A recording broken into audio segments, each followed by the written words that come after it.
Hello everyone, welcome to the Charge Shot Gamescast. Each and every week, best friends from YouTube and Twitch gather around and talk about the news in gaming. This week we have, as always, our trusty bald brother in arms, Justin. Hi. When you started, I whipped my head towards the camera because I was like, oh crap, we're live, but this is an audio recording. Move on. There's a secret video that no one else knows but me. And our resident PC gamer, Lo. How's it going, everybody? That's just what I'm going to call you every day now. Okay. This is the resident PC gamer. I'm alright with that. And returning with us this week, we have Elvia. Hi, guys. So, as always, let's start off with what's going on in our lives. I'm going to start off this week, though, because I got something in the mail a couple days ago. I have to renew my health card. You guys don't get these in America, right? Health cards? Health card. Is that anything like health insurance? You get to go to the doctor for free, I guess. Oh. Well, it's not free. It's taxpayers have to pay, right? I'm a taxpayer. Oh, that's right. Things are far better up where you live. That's right. We pay higher taxes, I believe.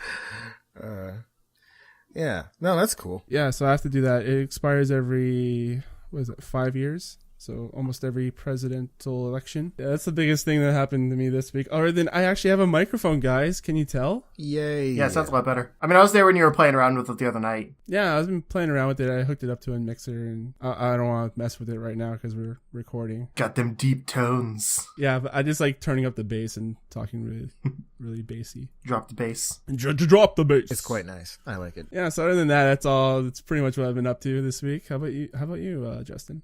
I was feeling kind of down this week, actually. I don't know. I started out the week just kind of really, really low for some reason. Not anything specific was happening or whatever. I wasn't feeling very much like myself. So I went through and kind of finished up some of my branding stuff. Part of my whole rebranding of the channel and on all my my graphics and stuff. To kind of get some of that creative spirit back. And it actually helped quite a bit. From Monday to today, I feel infinitely better. Which is something I recommend, every now and then. If you're feeling if you're feeling apathetic or not yourself or something, just kind of, do something for yourself. Do something that you might not normally take time for, but just would help you feel better. Some people it's, playing games. For me, I had spent so much time basically, I'd work all day and then come home and spend 5 hours playing through Final Fantasy VI, which I wanted to do, but it wasn't for me. It was for everyone else, so I could get that project started. Mm-hmm. So I kind of just took a break from that and just worked on my own stuff, and I feel a lot better now. So that's most of my week because I don't have a lot of free time, but it was needed, and I really like how everything looks now. Yeah, I like that channel trailer you just dropped earlier today. Yeah, I literally made that last night. Well, I didn't make the intro last night, but I made the actual trailer last night because I was just I was at my lowest and I was sitting at work thinking, I was I could do this and this, and I kept thinking of all the stuff that I hadn't had time to do. I was you know what? I'm just going to sit down and do one of these things. So I'd been wanting to make a new trailer for a long time, and Lo helped me get a new intro set up because he's got some awesome connections and I really appreciated that help. And so I just sat down and made it, and it looks really cool. But yeah, if you guys do, follow me and stuff, go check that out because I'm really proud of it. Yeah, I think it looks great. I like the music you ended up choosing too. That's pretty much my week. Yeah, I agree with you. If you're feeling down or lower or something, try and go into something different than what you've just been working on. Mix it up. Yeah, just mix up your life. Spice up your life. Elvia, how's everything going over there? Good. We're moved into the new place, which I know Ray mentioned last week. I've been at my new job for about 3 weeks now, and things are going really, really well. It's raining. Yeah, we heard sirens earlier. The whole entire neighborhood's flooding, apparently. That's not what I said. But yeah, it's been really cool. We like it up here. Feel normal yet? You know what? I think it was Mark who was like, "Does it feel normal yet? Does it feel normal?" And I think I mentioned it on Twitter or I don't know where, but I never didn't feel normal. And that's probably really weird, but I woke up the first 2 days that we were here and I didn't question where I was. I'm like, oh yeah, I'm somewhere else now. Let's go on about our day. So, I mean, that's really either really cool and I adapt to new things really quickly, or I'm a sociopath and I just don't give a damn about anything. I don't know. I was kind of the same way when I moved up to Newmarket. Like, I lived in Toronto for 16 years and then moved up here, and I was kind of the same thing. I only had a mattress on the floor, though, when I moved up here. There's no bed. First night, we only had a mattress on the floor. But after, Ray got things put up together really quickly, which I'm grateful for because I was sick as a dog on the day that we moved. I didn't eat that day until like 3 p.m. because I just couldn't. I felt like I was gonna throw up. Yeah, and it's always easier like when you can actually get everything settled and like make it feel like home right away. There was one place I used to move a lot, especially like when I lived up in a different city for school. Like every year I would move to a different place because of different roommates or whatever the case was. But there was one place. It was like my first time living by myself, I think. And so like a lot of the stuff that I had like borrowed from roommates and stuff I didn't have anymore. And the rest of my stuff was like too big to fit in the one truck that we had to bring everything over at that time. Everything else is like being bought and like, shipped up to me. So basically we moved like my bed. Like we bought like a cheap recliner at a thrift store. I had an end table and my cat. That was pretty much it in the house. And so it was like this like empty house, just me. Like it was on a corner lot, so it was like pretty much all windows on the corner of one of the busy intersections. Just all night, cars going by. And this house was just kind of creepy, and like I just couldn't get used to it because there's nothing in it except shadows. Were you by yourself, or did you have like roommates? No, I was living by myself. And like the rest of my stuff didn't get there for a few weeks because like I bought a new couch that had to be moved over and a few things like that. So yeah, it was really awkward at first anyway. But if you can just get in and settled in, it helps a lot to make you feel better. Well, I mean, I think it just helped that I had people with me. Like, and most of the people that I talk to are not in person anyways. Like, most of my best friends are online. So it's not like I moved and was not able to talk to the same people anymore. So I was just like, whatever, it's good. And lastly, we have Lo. How's it going this week? Pretty good. I was just getting some last minute packing stuff situated before I take off for Houston tomorrow. I'm actually going to be, my flight leaves tomorrow morning, 9 a.m., bright and early. So that should be cool. Woohoo. That's really what I've been doing. Most of my week is just getting ready for that. And I've also been playing a bit of Fallout New Vegas. Fallout video games. But before we get to video games, we must first talk about Patreon. Yes, Patreon. Patreon helps support creators like us, like myself, Justin, Lo, Elvia, in creating podcasts and so much more. Just head on over to patreon.com/chargeshot. Toss a couple dollars our way. You get amazing perks like early access to shows, videos, giveaways, and so much more. No money to spare? No problem. Just subscribe to our podcast on iTunes or Stitcher and leave a review. Share the podcast, share the love. All right, Lo, how is New Vegas? Can I talk about it now? Do you love it? I bet you love it. It's really fun, actually. Yeah, it's I've never played a Fallout game before, so this is my first like experience with it. So yeah, it's a lot of fun. It feels like, because it's it's the same engine as Oblivion and everything like that. So it feels like a Oblivion just with guns instead of like swords and magic and shields and stuff. You're not wrong. And yeah, it's really cool though. I like it a lot. I mean, it's kind of buggy, but like I found a couple of mods that kind of fix that kind of stuff. And that's another thing. I've been trying to resist the urge to mod the heck out of the game. But I'm trying to play through it just the regular way first and then go back and mod it a little bit. But really the only things I've added so far is just like performance stuff. Like it's an older game, so it's like it doesn't always necessarily work on each and every system and whatnot. So yeah, there's just a couple little mods like that you can install and whatnot. It's pretty cool game, really awesome. I like it a lot, and I'm probably gonna be playing it for a while.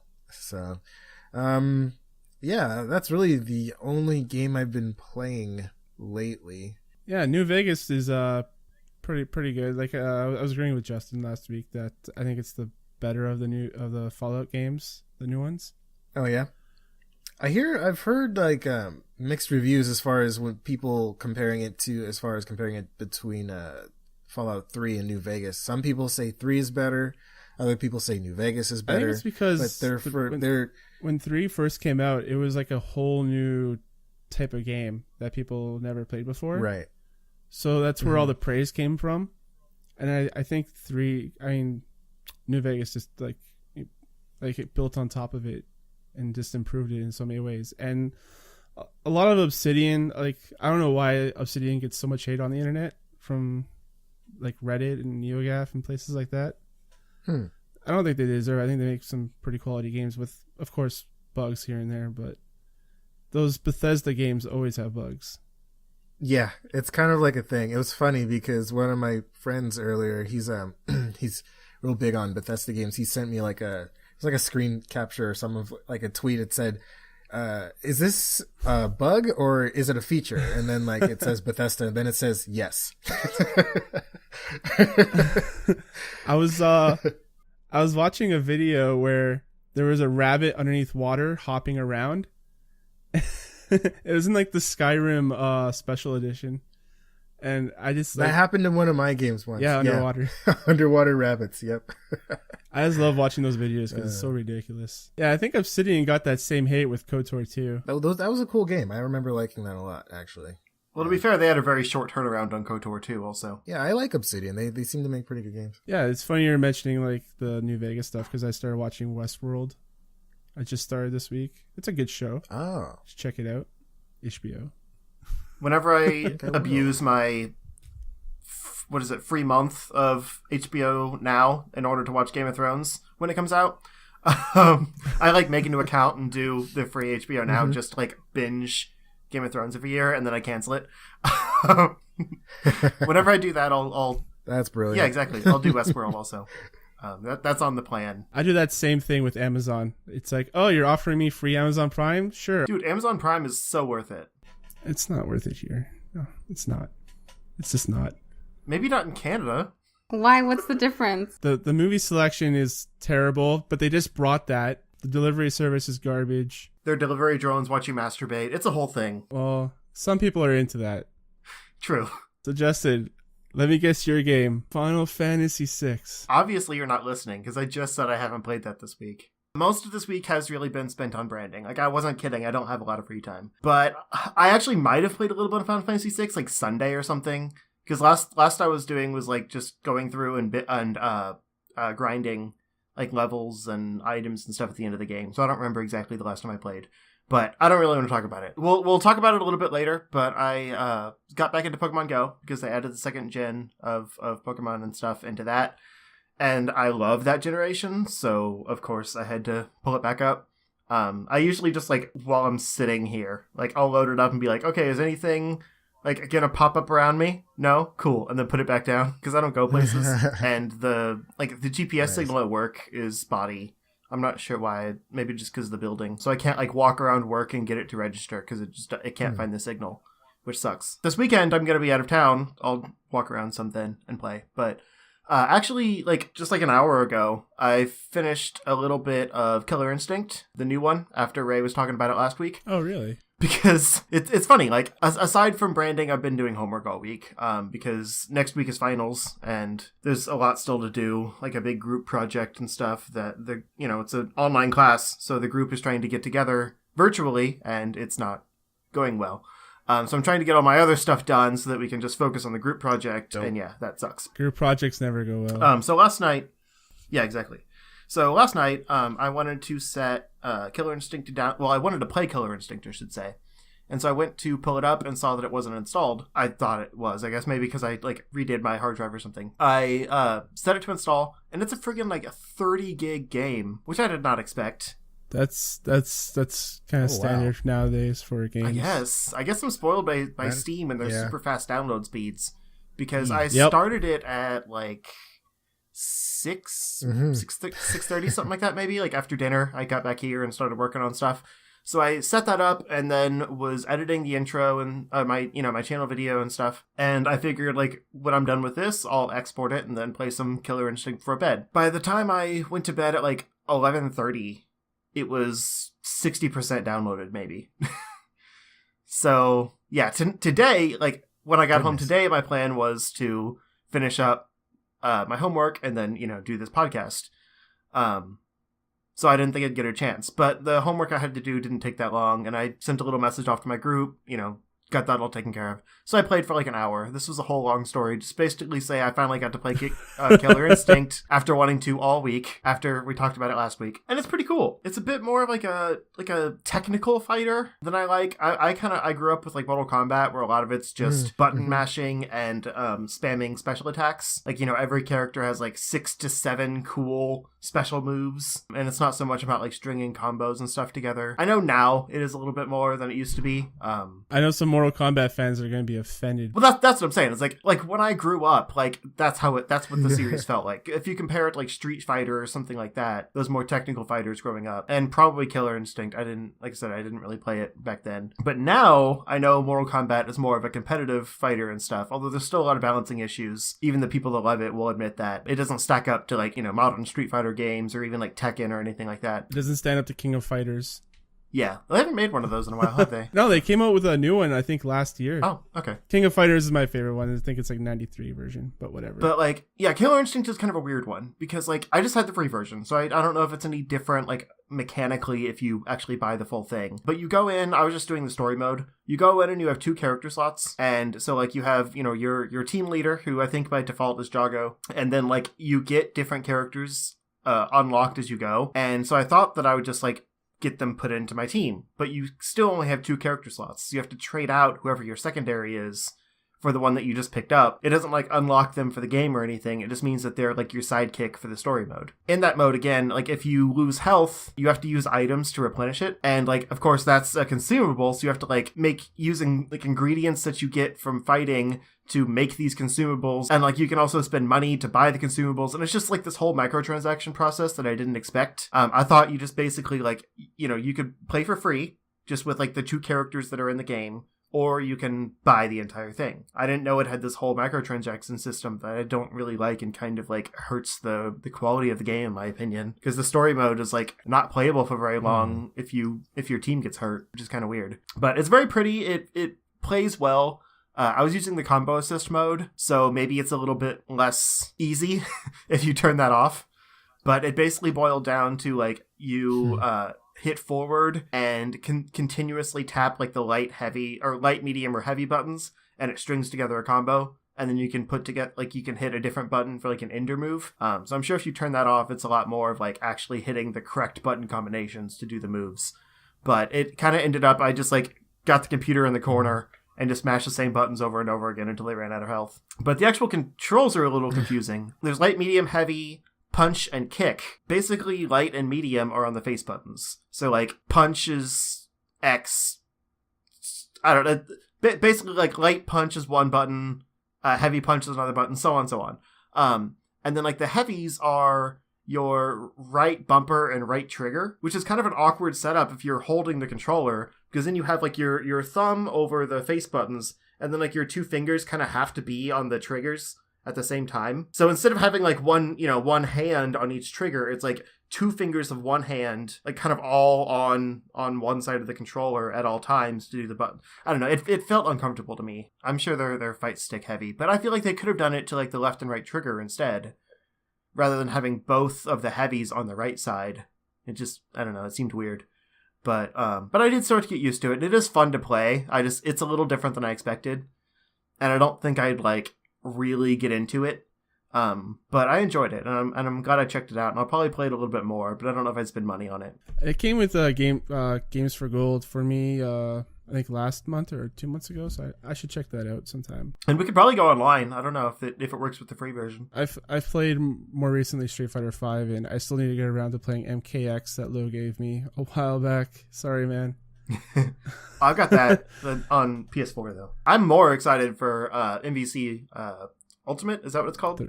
The new. I thought it was 3 or new. No, 3 came out. Infinite. Marvel's Capcom Infinite, the new one. That I'm super excited for because I loved MVC 3, and I was super tempted to pick it up on PS4, but it's like $40 for a game that they didn't even do anything to update.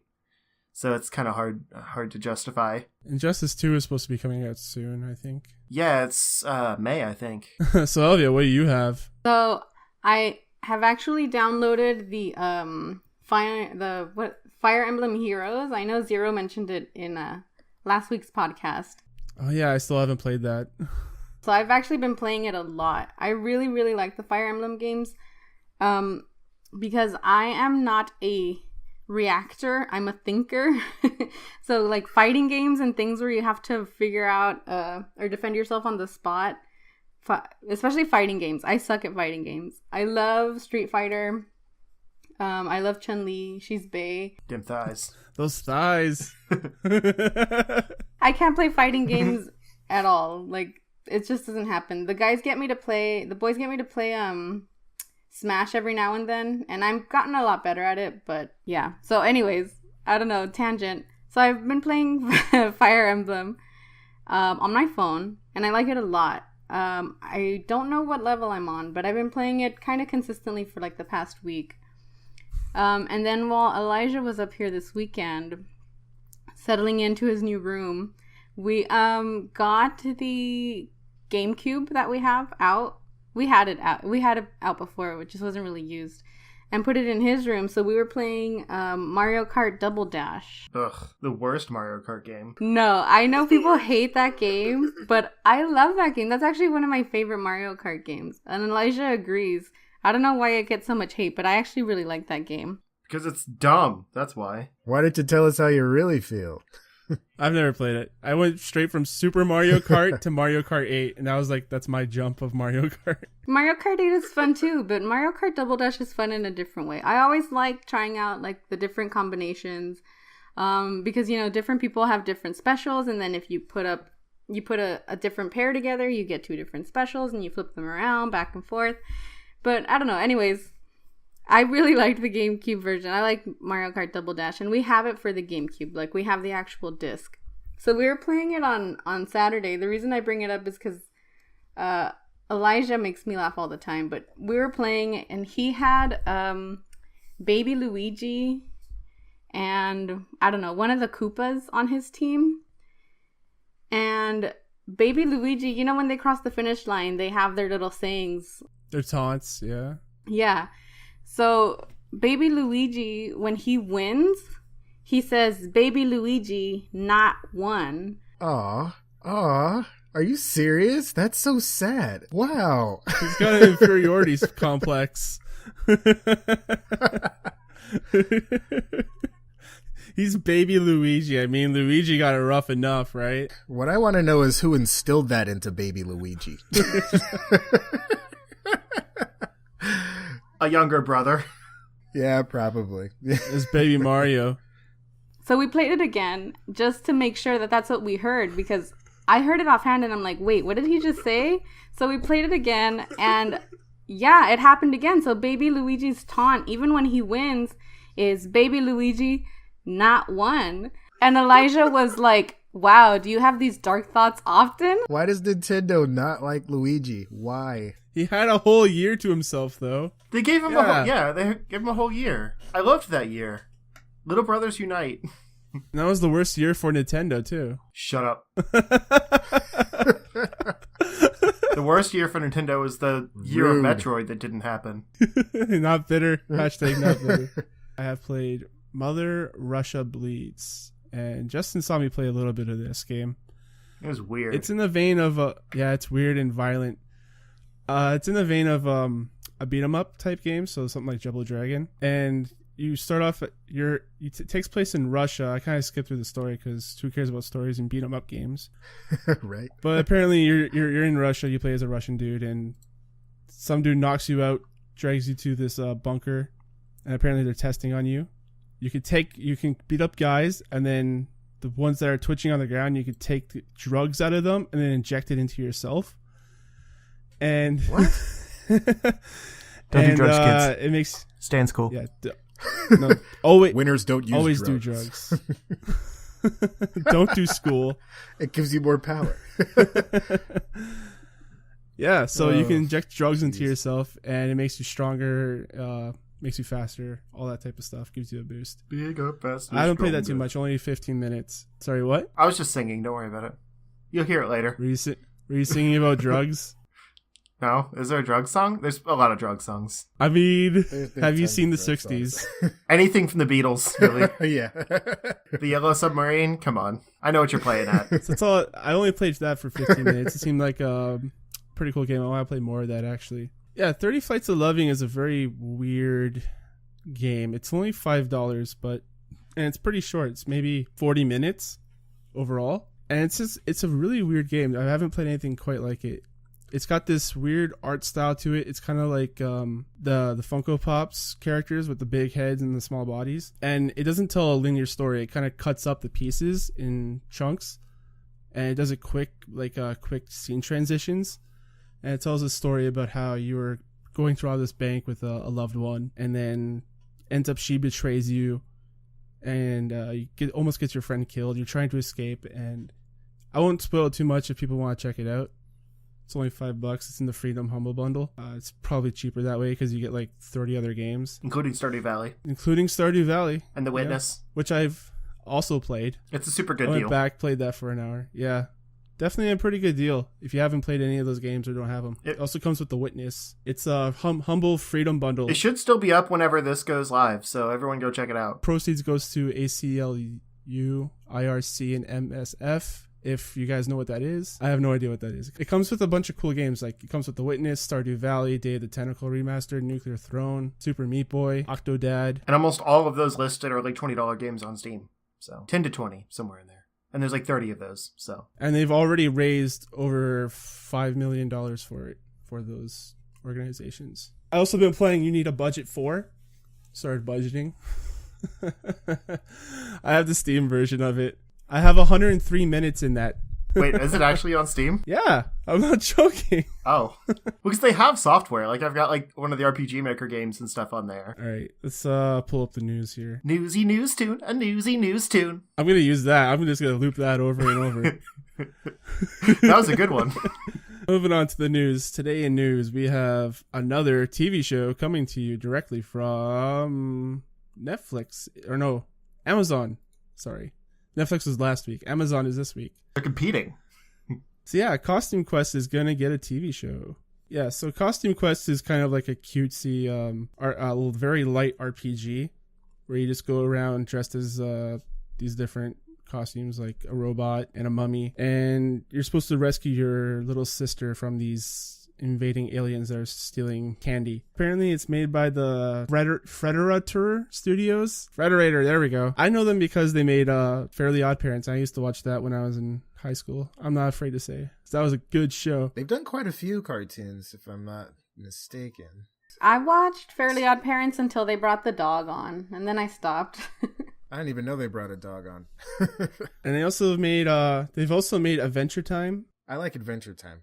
That's a really, really random show. I've never seen Adventure Time. Oh, it's great. I've always heard it's really good though. Adventure Time is ending this year too, right? Really? So I guess they're refocusing on Costume Quest. Yeah, that's what it seems like. And I think Costume Quest kind of lends itself better to 11-minute cartoons because I think it's going to take on that Fairly Odd Parents style where they give you 30 minutes but then it's cut in two. That's just my estimate. Mm-hmm. I think it'll probably be a pretty good show. I'm hoping it will be.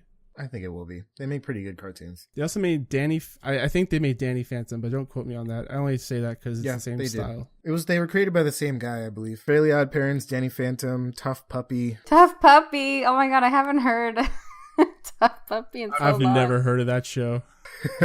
I watched a few episodes of it. Yeah, same. Yeah, so let's just bring that up because we were talking about the Castlevania show. Costume Quest could be really cool. I'd like to see if they're going to do the same kind of transformation thing that they do in the game in the cartoon, because I think the coolest part of the game was when you got new costumes. You know, when you fight the bad guys, it turns from little kids in costumes to kind of almost like a transformer kind of thing. They transform into the costume that they get. So I kind of want to see how they would incorporate that into a cartoon. Is it going to be the kids' imagination? Are they going to have superpowers? Like, what the hell? Because they don't really explain it in the game. That'd be a pretty cool animation to see. like every week a new costume or something. Moving on to Justin's favorite news story this week. Pokemon Go is getting more Pokemon. Yeah, they are out there. They are in the wild. Yay! So, go back to hopping fences and catching some Centrets. But no trespassing though. No, of course not. I wonder what kind of Pokemon are hanging out in Area 51. You should go check. But no, I just think this is really cool because I think that the game kind of slowed down over the winter time because they knew that people weren't going to get out. It's been beautiful out today. I don't know about everywhere else. Apparently it's not great in California. This is the time of year where like it's good to start getting people out again. They're renewing their gym memberships. They're trying to get those beach bodies back in shape. It's that time of year to bring some new Pokemon in, and I think that's really cool. But I also I love the Johto region. It's like Gold and Silver are my favorite games in the series.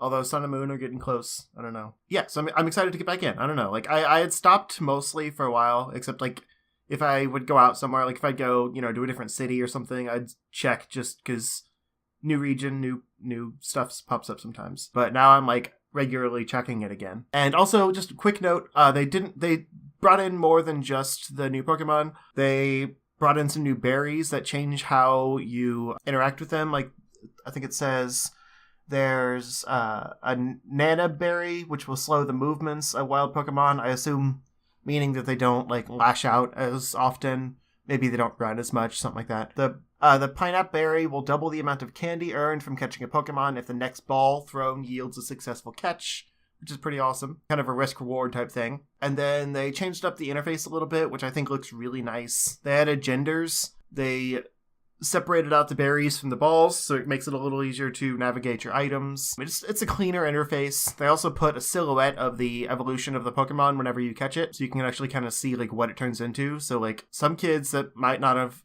played this generation can kind of have that like who's that Pokemon moment. And also they kind of unofficially announced that there's a new way to get the Eevee evolutions. Like in the first gen, until they took it away, there was like you name the Eevee different things and then evolve it. They did that with these new ones too. I don't know if they're going to take that away too.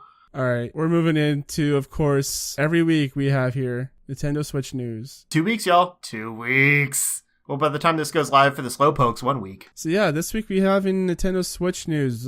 Justin, take it away as the Nintendo expert. Yeah, so before we get into the dirty leaks... The filthiest of leaks. I think this is actually an official announcement. It might be part of the leaks. But they said that... Nope, it's one of the leaks. Okay, well, whatever. They said that the purchases on the system are actually tied to your Nintendo account, which is huge. Because I personally was very annoyed that everything was tied to the console. Because a few years ago, I had a bunch of my stuff stolen. And my old Wii U was one of them. And so, like, the year's worth of, like, Wii and Wii U Virtual Console stuff that I had on my console could not be recovered. Like, I called Nintendo customer support, and they were like, "Oh, you don't have access to the system anymore? Let's see if we can, like, pull up your, the list of, like, things that you've purchased."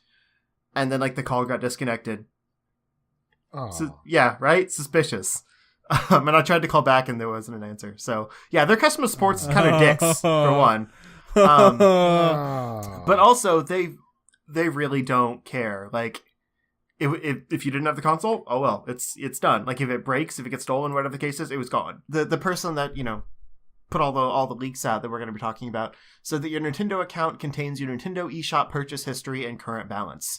By relinking your Nintendo account after initializing the console, it will be possible to re-download any software or DLC purchased using that account. Software that has been discontinued may not be available for re-download in some cases. So if it's pulled off the store or something for any reason, you keep it, but like if you lose it, then you can't get it back. But other than that, everything is stored on an account, which kind of makes me wish that the actual, portable device itself had a little bit more storage in it by default, because I feel like this is going to make a major boon for digital downloads. But I'm going to get like a 256 gig micro SD card anyway, so I don't really care. But yeah, that made me really happy. Yeah, so they're finally catching up to the Xbox 360 and PS3. Good job, guys. Stop it. What? It's the truth. Give them a break. But I don't think it'll affect Wii U downloads because there's no backwards compatibility. That's a shame. Unless there's some kind of digital, like if the virtual console that they already have established moves over to the new system, and they just, continue building off of that, then that could be one thing. But they haven't really said anything about that. It would just be a shame if the current digital stuff doesn't transfer that's already tied to the account you've made. Yeah, it sucks because I'm like, as a Xbox One user, I'm actually used to having my old 360 games come with me. Like, if Xbox can do it, I don't see how Nintendo can't bring over their VC games, or Virtual Console. I mean, I haven't had an Xbox system in a few years, and I still have, like, when I logged in to play Killer Instinct, it asked me if I wanted to, like, have Xbox sign in, and so it still pulled in, like, my Xbox Live account that hasn't actually been active for a long time. That's still cool. And, like, went towards my gamer score and stuff, just for PC games. It's cool. But yeah, the other bit, while we're still in the Switch corner, there we go. Okay, I had to snap. The other bit of leaks, these leaks, in case you haven't heard from every other source on the internet, is a guy on NeoGAF who managed to get a system early. He didn't steal it or anything. One of the greatest NeoGAF names ever, Hip Hop the Robot. Oh, yeah, Hip Hop the Robot. Yeah, it's pretty good. It's a solid name. Kudos if you're listening. Probably not, because you're too busy playing your Switch that you stole. No, he didn't steal it or anything. Apparently the retailer sent it to him early. Like, I don't know what retailer would do that for one person, or if maybe like they sent it to everyone that pre-ordered and he's just the one, being vocal about it. But yeah, somehow supposedly a retailer sent it to him early. That's the story. But he also leaked out images of the user interface, which so far hasn't really been shown by Nintendo outside of like a brief, like 3-second thing during one of the trailers. And I gotta say, it looks pretty slick. Like, it's very simple, very kind of just clean. It looks alright. White or black are the, default colors you can choose between. But I would argue that it definitely looks like an Android modded interface. It just looks serviceable. Like, it looks like you can just click around easily, and there's no real flash to it. Which is fine. You do see, it's fine. Like, it's not outstanding, but it's not probably low power, terrible. like... it doesn't take a lot of like RAM or anything to load it. Like, I feel like the PlayStation and Xbox interfaces are a little bit too bogged down and like all of the crap that they show you, and it takes forever to get anything to load on those systems. Like, what do you really use your home screen for? To load a game, to go to your friends list, and to change settings if there's really an issue. And that's pretty much what this shows. It's got like a bunch of squares along the line, which are basically the like game screens. So if you insert a game card, it probably shifts over to the front, and then everything else would be like other games you have downloaded, or maybe like if there's third-party apps or anything, like if they do get Netflix and stuff up there, that stuff's going to generate there.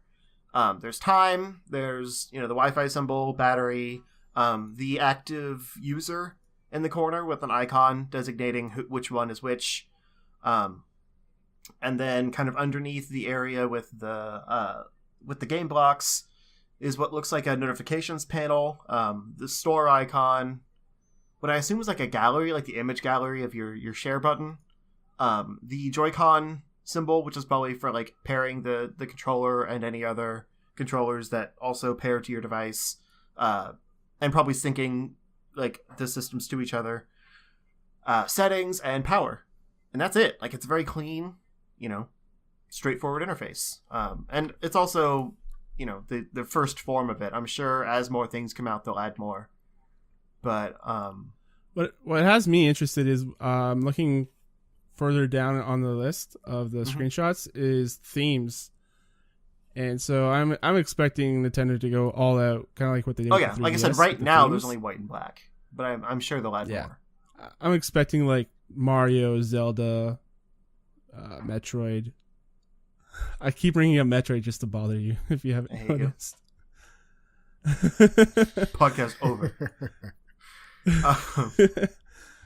Yeah, so I think that's going to be a cool way to customize it. Yeah, it's really nice. And the one thing that bothers me about all this, like, it all looks good and everything, but it had to come from a random user leak that got the system early. Like, we didn't know this stuff until someone friggin' leaked I mean, the information early. this is the video game industry. Leaks happen all the time, man. Well, no, I'm not saying it's bad that the Especially- leak happened. I'm saying it's good the leak happened because Nintendo hasn't given us this information and we're 2 weeks away from launch. It's frustrating. I think they might produce a video maybe the day of launch or a week before launch.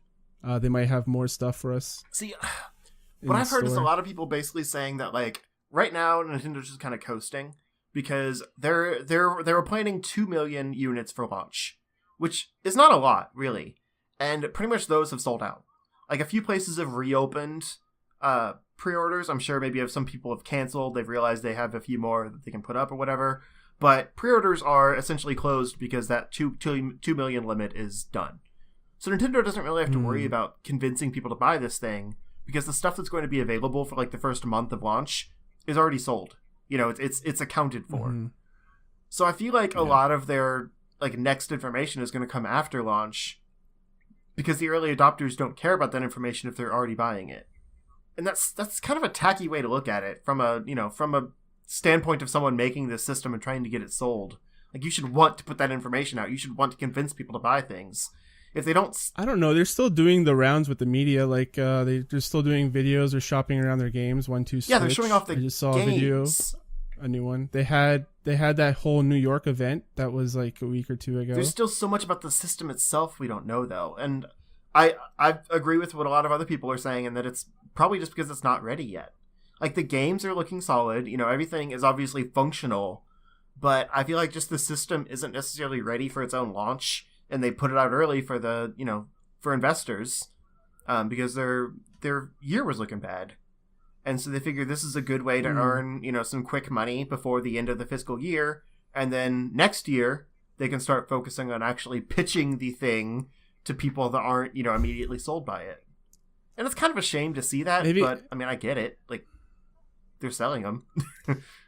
I don't know. I think the like number one criticism of the Wii U at launch was the lack of games, right? Yeah. So maybe they're focusing way too much on that, and they kind of lost focus on the system itself. You're still on a lot of games, So- though. Like, I'm not complaining. I've got my... Oh yeah, I'm game. not saying there is a ton of games. But I will admit There's, like, they've had one a or steady two stream that people of might like get. new launch titles announced. But I mean, it's still mostly like the digital titles that they just had an open window for, and now they're saying, by the way, this is also going to be launched. Like, we're going to make it.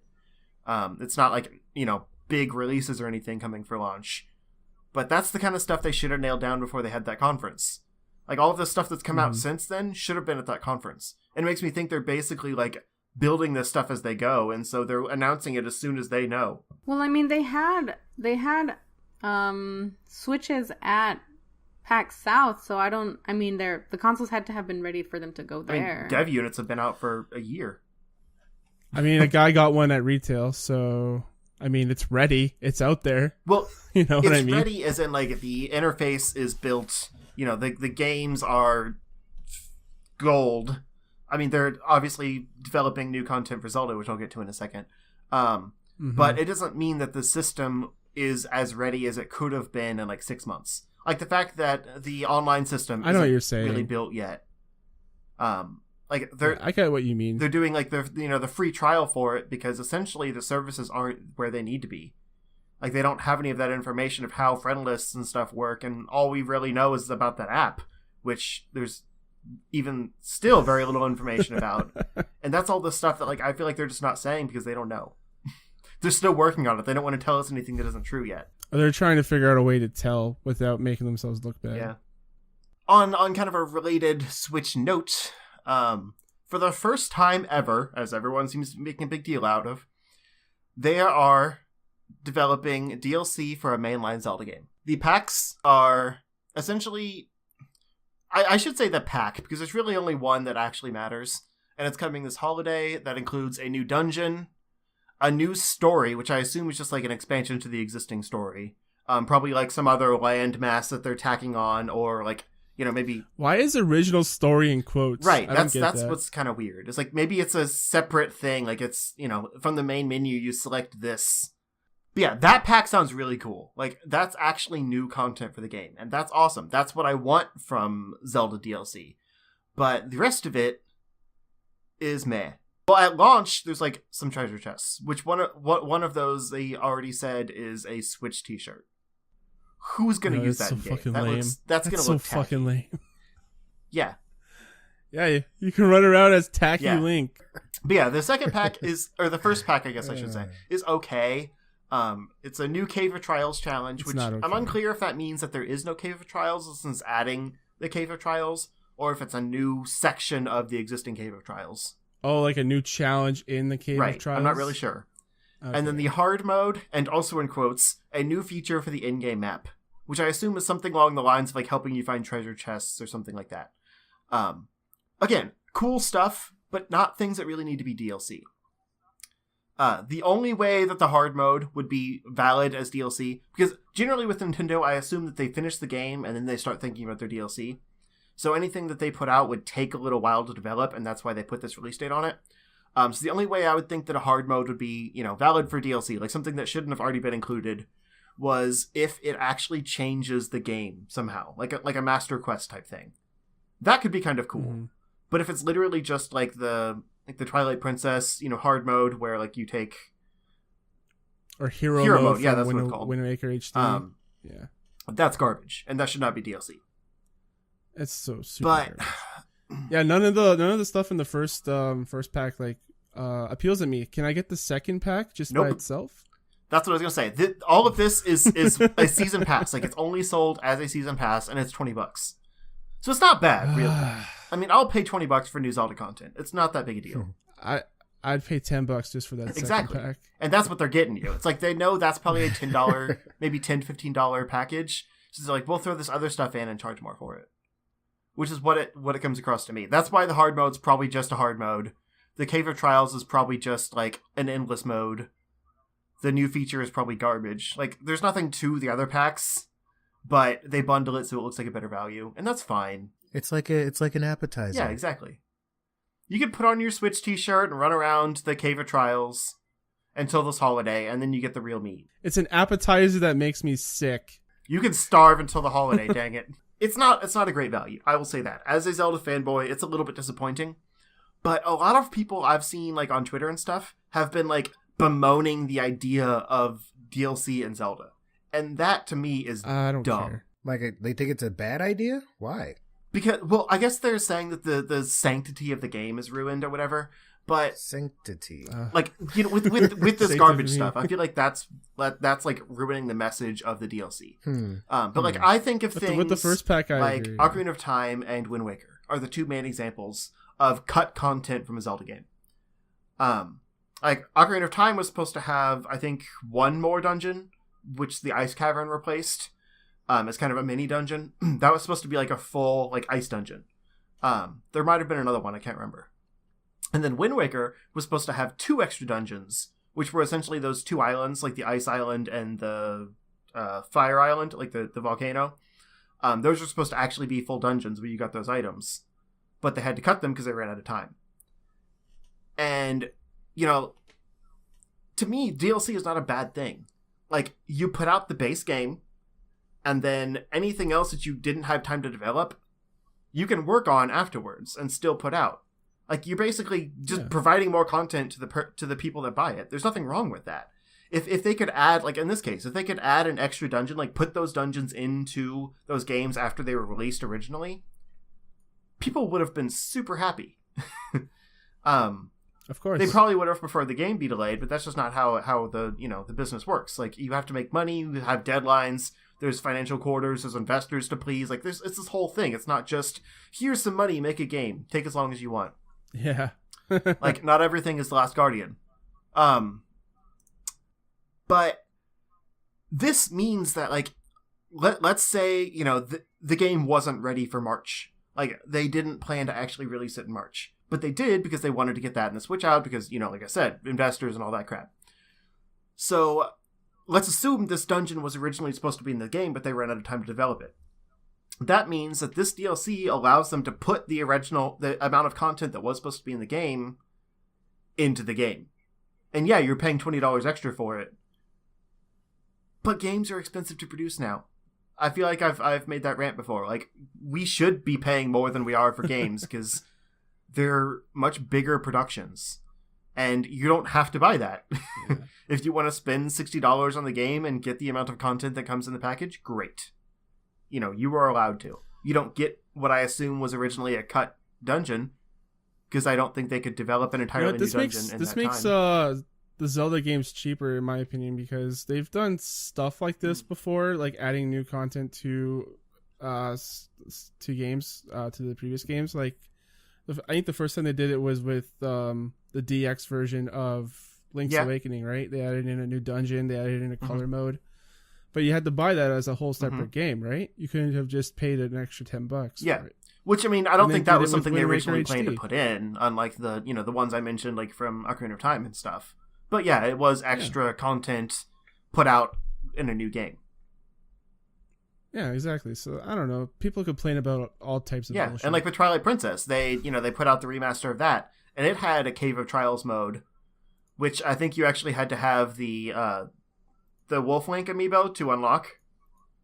So not only did you have to buy the game again, but you also had to buy the Wolf Link amiibo to unlock that challenge. Now they're stupid. I unlocked. I didn't even buy that I have game. the Wolf amiibo, but I haven't used it. I'm super excited about how it works in Breath of the Wild. That's going to be awesome. I want my Wolf Buddy now. But that is awesome, yeah. But yeah, like that's. I kind of want to buy that game just for that feature. It's great. But that's the kind of point I'm making here. Like, or you're making here, but I'm also making. We're both making together. Exactly. Like this expands the life of a game. You know, you could say like, oh, we've got this huge open world. Let's continue developing for it. Like Hyrule Warriors is another example. It's not a mainline one, but they kept adding, new maps, new characters, new content to that game over time through season passes. And people loved it. It was just more of a game that they already loved. What's wrong with doing that in a mainline game? One of the best games of 2015, The Witcher 3, came out with 2 expansion packs. Both of them, I think both of them were $30. I can't remember. Mm-hmm. Like, those are a lot more than whatever this is, but they added so much more to the package, and some people say that stuff was even better than the original stuff. So I don't know why people complain about DLC when it's done right. I hate microtransactions and crap like that, but if DLC adds something worthwhile to the game, there's nothing wrong with it. It doesn't matter that it hasn't been done before. It's like buying an expansion pass, like when Diablo came out, and then they came out with Hellfire. You know? Like, it's just the evolution of the expansion pass. Mm-hmm. Like, some game has to do it first for it to be done. Like, you can't just say, you can't do this to this series because it's never been done before. That's true of anything. So I don't see anything wrong with this, but I do think that the content's a little light. Yeah, I agree with the content being a little light too. But we'll see. We'll see what happens when they come out with it. Until then once it's out, you can then judge it. Oh yeah, you wanted to talk about Crash Bandicoot coming. I don't know because why. I don't know why my voice cracked just then, but I guess I was super excited about Crash Bandicoot. No, like I was never a Crash Bandicoot fan. Like I didn't play it on the original PlayStation or anything. I downloaded the original game on PS3, I think, just to try it out, because I was kind of curious. I played like a demo on one of those, old demo discs, which were awesome. Miss those things. But I played through the first world and got stuck in the boss because it made me mad, and I haven't gone back to it since. But I liked the idea of the game. And aside from just not being a big fan, like, this is a really awesome idea. Because this is one of Sony's like first, hit franchises. And it was one of their mascots. It was when they first came out. And it just kind of like fell away. Like they started focusing on other things, just life happened. As they should have. And they stopped doing Crash Bandicoot games. I feel like there was only so much you could do with that game anyway. But because it's... And that character. Because it's been so long, like, it's kind of cool to see it come back. And they're not just, like, half-assing the remaster. They're actually putting out, like, a full, basically, remake of the game. Like, it is actually, all redone graphics, redone worlds, like, new engine. It's not just a HD skin. Like, his fur looks adorable.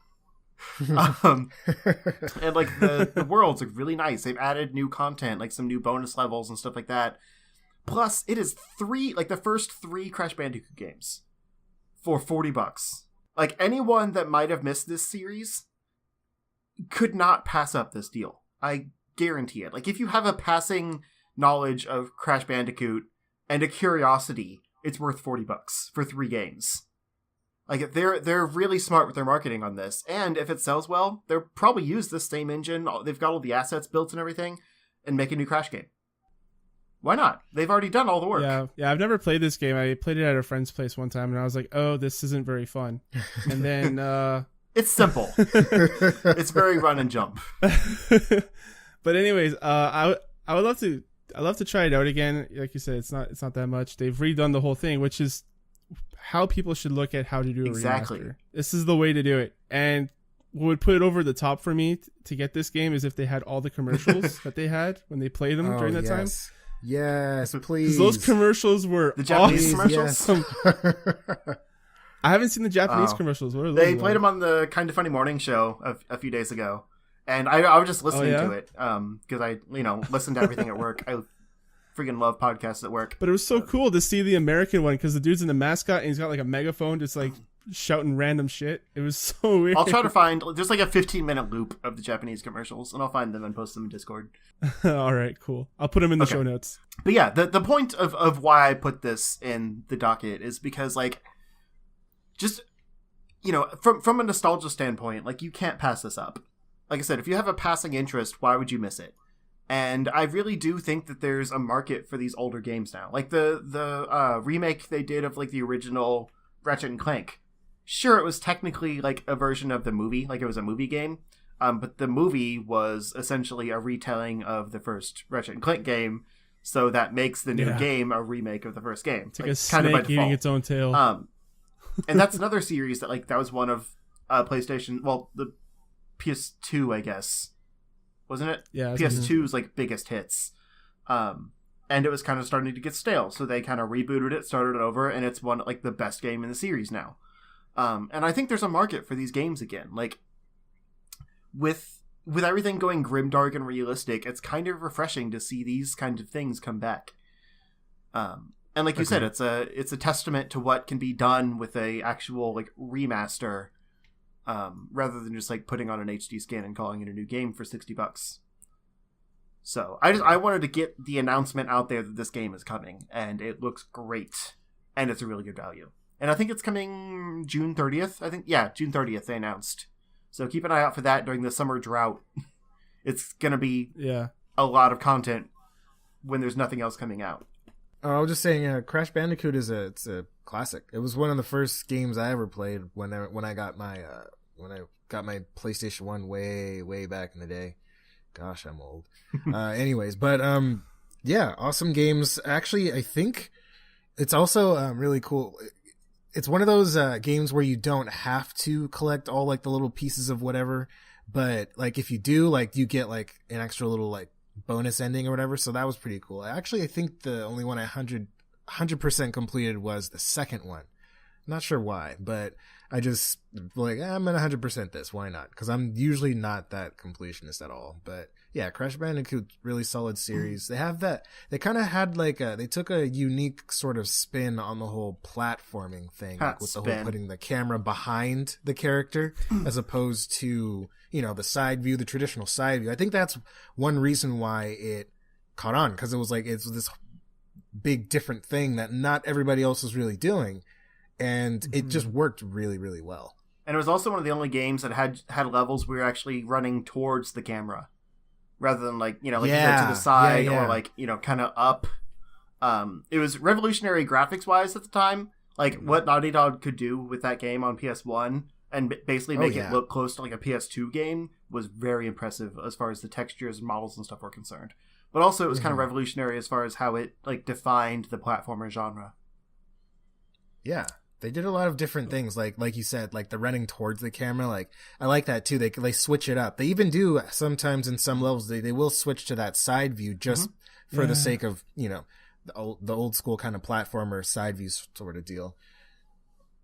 I didn't really like the running towards the camera because I couldn't tell what was. Those were the hardest levels. They really were, though. Yeah, because you can't see anything, and especially the ones where you're riding the little panda dude.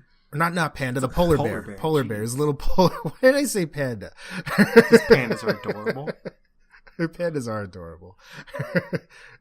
But, yeah, the best. I was gonna say Ratchet and Clank, but the best Crash Bandicoot way to experience that is just to play Uncharted 4. Oh yeah, you guys haven't played Uncharted 4, have you? No, is it like in the game? Yeah, there's like you actually play Crash Bandicoot in the game. Yeah, that's awesome. Yeah, it's I awesome. love when they do stuff like that. I love it.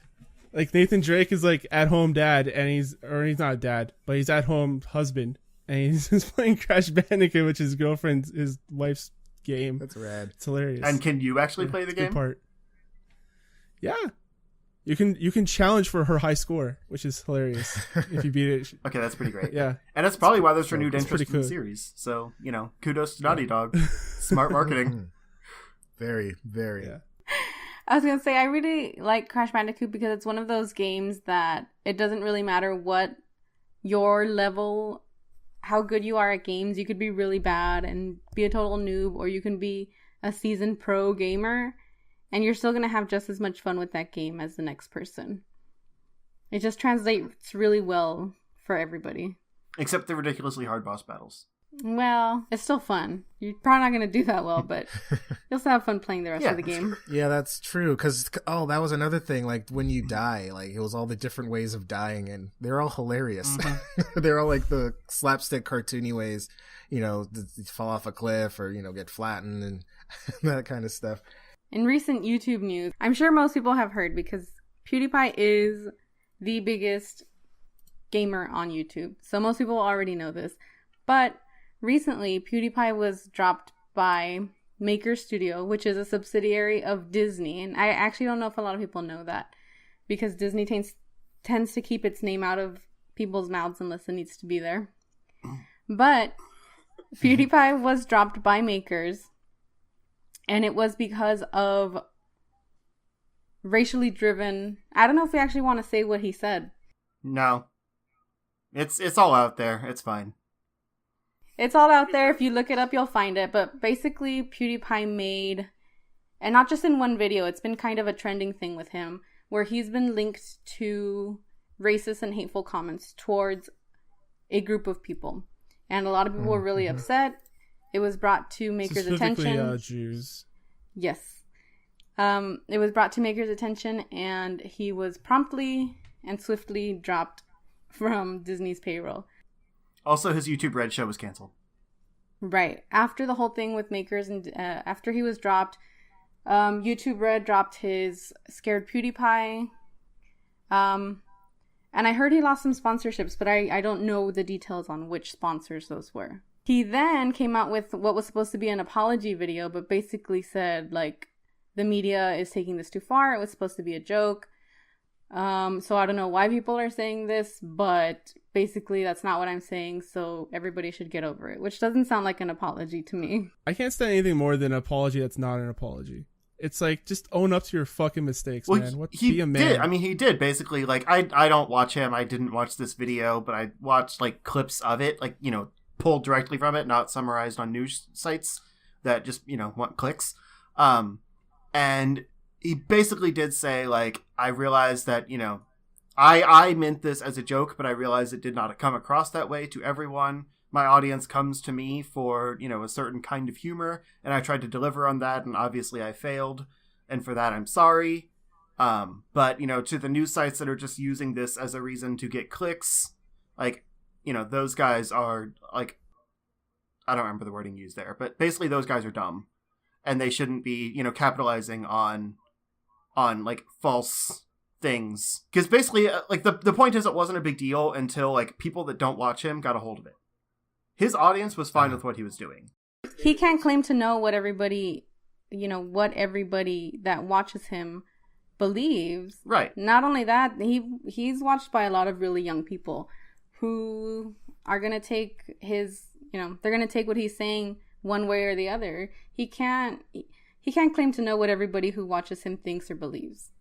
And I just think the fact that everybody is kind of young is also throws another layer onto it. I mean, but what he said aside, I just think it's really dumb for him to expect that this fallout wouldn't happen when he's with a Disney company. He's got more responsibility than he's willing to take. That's my opinion. He might have more responsibility than he wants. We don't know. Yeah, he looks like he's kind of been devolving on screen for a little while. Like, he's gotten really clickbaity himself. Yeah. I mean, he recently had this whole thing where he said he was going to delete his channel at like 50 million subscribers and then never did it. He did. He had a second channel that he deleted. Yeah, but that's not what people thought he was going to do. Doesn't matter. He didn't say he was going to delete that channel. He said he was going to delete his channel. And he did. And he let people believe what they wanted. Yeah, exactly. See, I don't, again, I don't care about PewDiePie. Like, I don't watch him. I didn't even know he existed before I started doing YouTube stuff. And I still don't care about what he does. Mm-hmm. But I do kind of commend him for pushing some envelopes. Not in this way necessarily. But like when he said that he was going to delete his channel, like it went all over the news and everything. And the one thing I did watch was that, deleting the channel thing. So I was just curious, like what he was actually going to do. And like he basically started the video by showing all of these headlines, like all of the absurd, like, PewDiePie's quitting YouTube, blah, blah, blah, blah. All these things he never actually said. And then he, showed him like clicking on the secondary like vlog channel or whatever it was and deleting it. And then he kind of cut to himself and like laughed at the camera. He was basically showing that that's like the social commentary of like how people blow these, small things out of proportion, which is something we've talked about a lot on this podcast. And I respected that because like he was basically kind of doing a social experiment of if I put this out into the world, how far is it going to get? Yeah, I like his social experiment stuff. I just think, like, man, he is the biggest YouTuber. He's got 50 plus something million subscribers. Who knows how many of those are real? I'm just saying because there's a lot of fake accounts. I'm just saying that's a real thing. Yeah. I mean, he does get like a few million views per video. Exactly. I'm sure. But once you reach that level of celebrity, that cult of personality, you actually have to take on responsibilities for something other than just your own actions. So if someone said, trying to think of a celebrity because I'm not ingrained in that celebrity culture. If Beyonce say, I'm quitting making music, like, of course people are going to write about that. She's one of the biggest pop stars ever. He didn't say he's quitting YouTube. That's the point I was making. He said, at 50 million subscribers, I'm deleting my channel. He has multiple channels. If she said, I'm going to not make singles anymore, if she says, I'm not going to not make singles anymore, she can still make albums, but people are still going to write about that. Yeah, and how can he do this clickbaity stuff and then get mad at media outlets for doing the same thing? Well, that I can't argue that. I'm not saying he's in the right either. I'm just kind of being devil's advocate because there are two sides to this. I just have this part of me that says that like you have to be more responsible than just yourself, and I think that with not just like celebrity stuff, but like in life, like you have to be responsible for your community around you as well. I just think like on the empathetic side of things, there's just some things that you shouldn't joke about. So even if this was a joke, why would you say it? It doesn't make any sense to put stuff like that out there. See, that's where my devil's advocate part comes in. I do think that you can joke about anything, but I also think there's a time and a place. That's beside the point. But to kind of segue into the rant I had pre-prepared before this all started, because I knew that it was going to come up. There's been a lot in the news lately about like comedians and stuff like that. Like I think it was who's the comedian that they George Lopez? Yeah, George Lopez. Thank you. That they had like a phone video of like him heckling the audience and like, someone like left because of that. And it was making the rounds and everyone was like really mad at him. But the difference there between like what he did and what PewDiePie did was people pay for his comedy. They go in, they pay for the price of admission. They know what they're going in for and they sit down and expect it. He delivered that. Everyone there, except probably maybe the victim. I don't even know if that person was mad or if it was just like a video that went viral and then someone totally unrelated got mad at it. But, everyone there was expecting him to make jokes that he tends to make. That's how comedians are. That's what happens when you pay for a show. And because that video was put elsewhere, it was taken outside of the context of that show, news outlets got a hold of it and got really mad. Because the internet, outside of the context of a, paid comedy show, gets very angry at things they shouldn't. Yeah.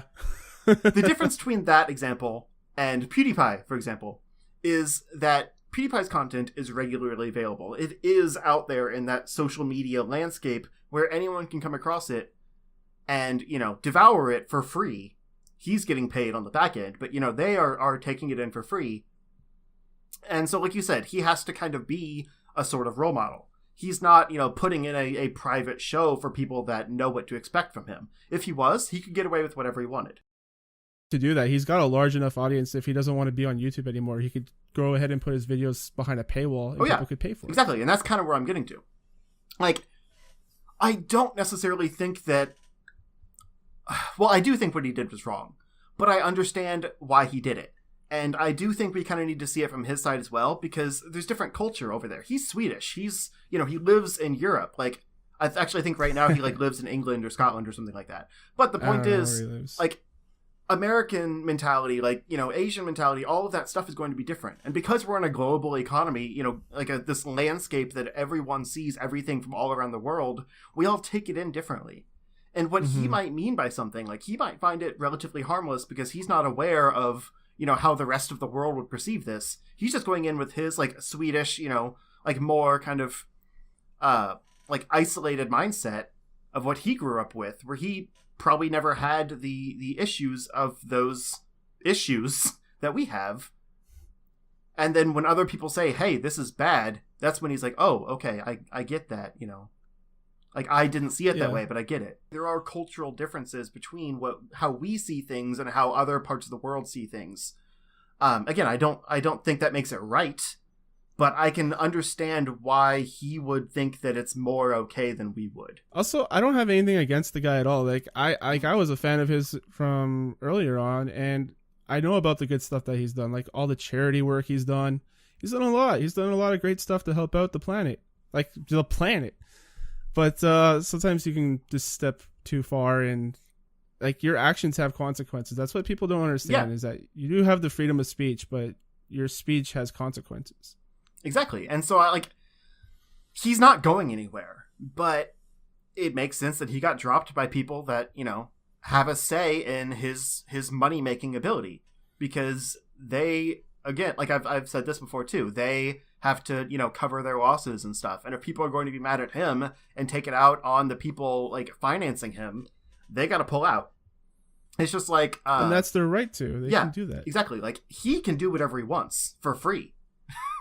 But if he wants to get paid to do it, he has to follow those rules. If you go around your job, like, spouting hate speech, you're gonna get fired. Yeah. Same with him. And if he wants to keep doing this stuff on his own free will, that's fine. You know, he can find an audience for it that, you know, understand that it's a joke, maybe even find it funny if they're terrible people. But, like, he doesn't have to get paid to do it. And that's the point I'm making. Like, at a comedy show, the people are paying the comedian to say the things they're saying because they find it funny. Like, they're directly getting paid by the people that are going to see the show. Yeah. So I don't think anything outside of the context of that show should be overblown. Because it's not the comedian's fault that information got outside of the comedy show. But if you are on the internet, you have to play by the internet's rules or the internet will drop you. And you have to find your own way. Mm-hmm. So I think people are kind of overblowing this whole thing of, like, you know, is he wrong or is he right?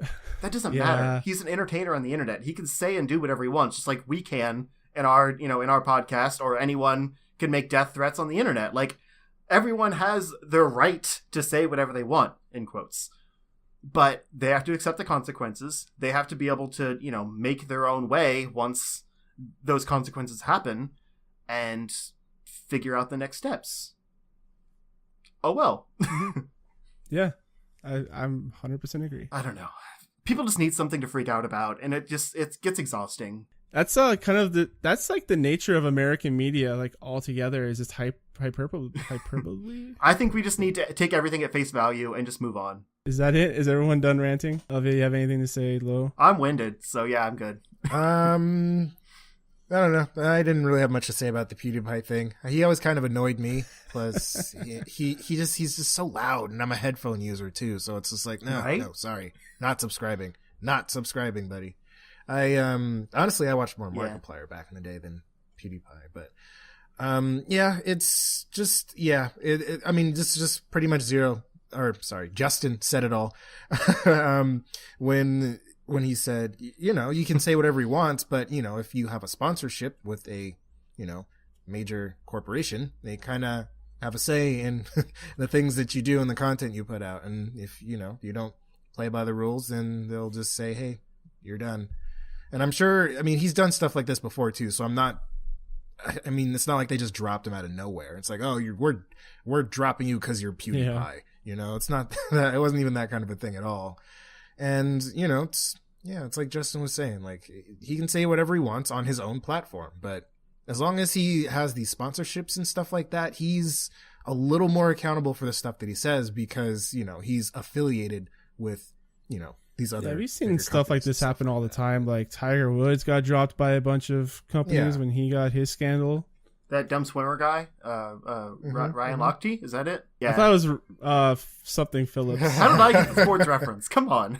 There's also the whole Gilbert Gottfried thing a few years ago with Affleck. Like, he got dropped by Affleck because of some stuff he tweeted out. Like, that was totally unrelated to anything of the actual business.